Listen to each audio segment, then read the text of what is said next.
the big movie that came out this week, which is my current favorite movie of the year, is Send Help from Sam Raimi.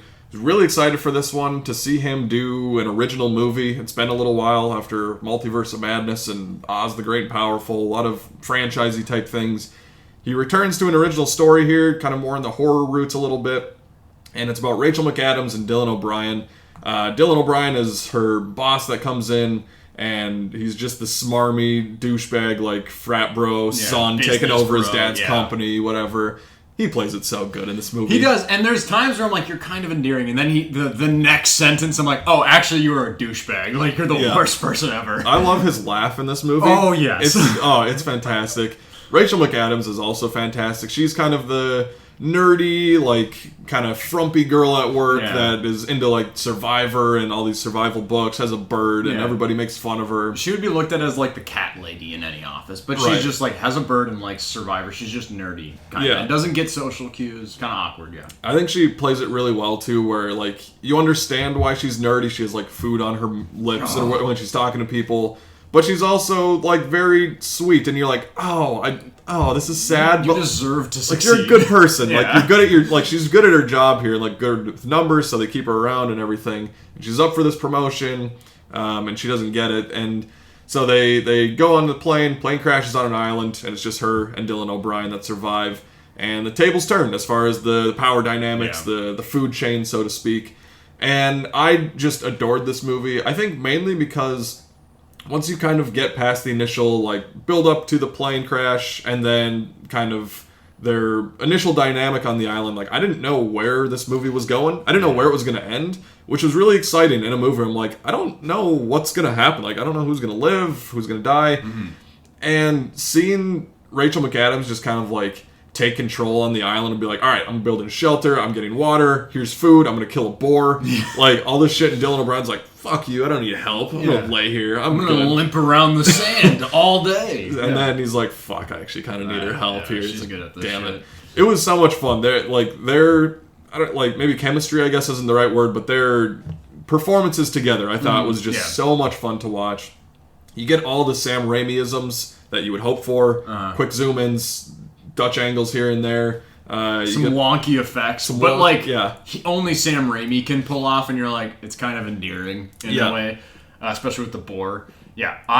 This movie was so much fun. The big thing, like, it's kind of like a formulaic setup before that plane crash, and then it's how that story unpacks after.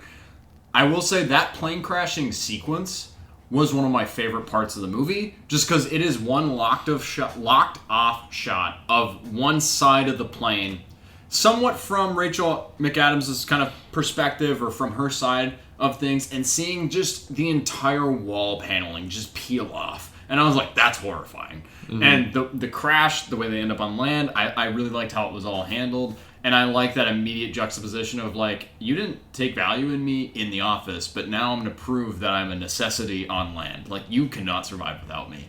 And I think that they had good chemistry, like you mentioned. You get that wild boar killing scene that I'm like, the CGI is kind of wonky, but I'm also like, it's kind of charming. Fun. Yeah, it works for Sam Raimi. I will say, I like this movie a lot. I like it maybe a little bit less than you. It's my current number 2 of the year.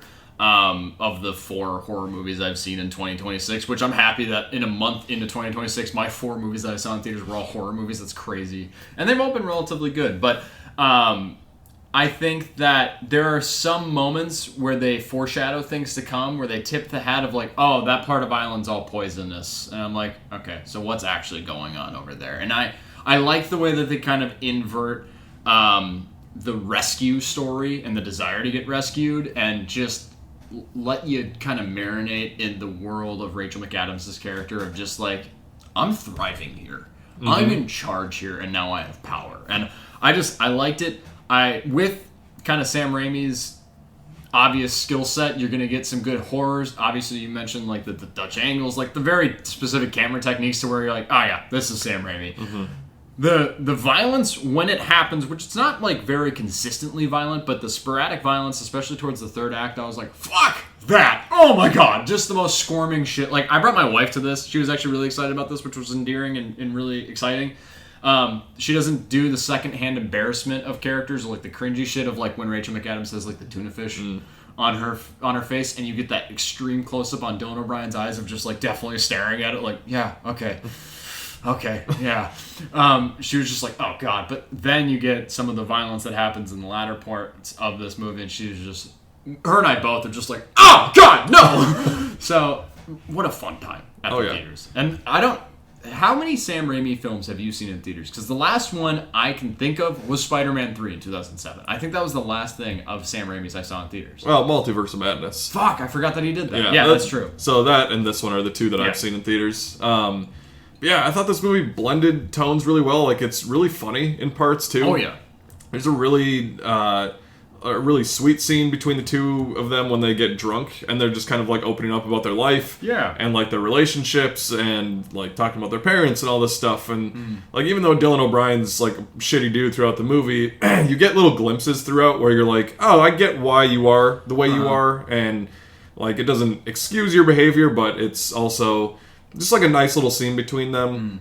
There's also a very, as a dude, a very hard to watch scene I forgot about where Dylan O'Brien can't really move, and Rachel McAdams kind of has all the power. And I'll leave it at that. I don't want to spoil anything. How long into that sequence did you feel like what was implied to be happening was actually happening?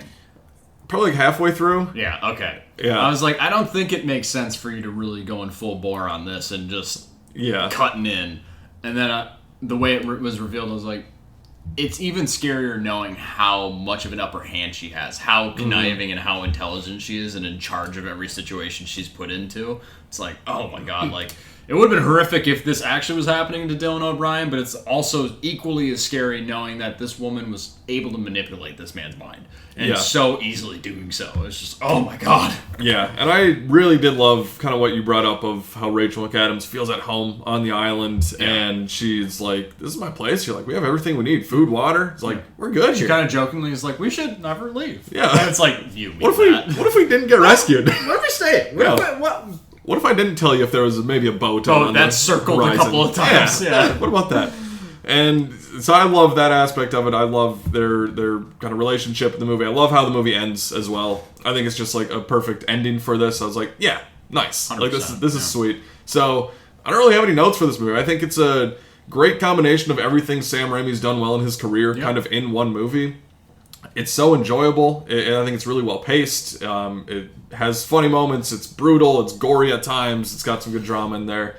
I had a great time with it. This is kind of how I feel when people are talking about 20 years later, The Bone Temple, where they're like, this could be on my top 10 of 2026. I feel that way about this movie, where this will get mentioned at some point in 11 months when we do our like end of year review. This will be like, if I see 20 movies better than this, then it's been a really good year. Yeah. So it'll be mentioned in my honorable mentions or top 10. So really had a good time with Send Help. Go see it in the theater. It looks great. It sounds great. Yeah. It's a really fun time. Bring some friends. Go see it.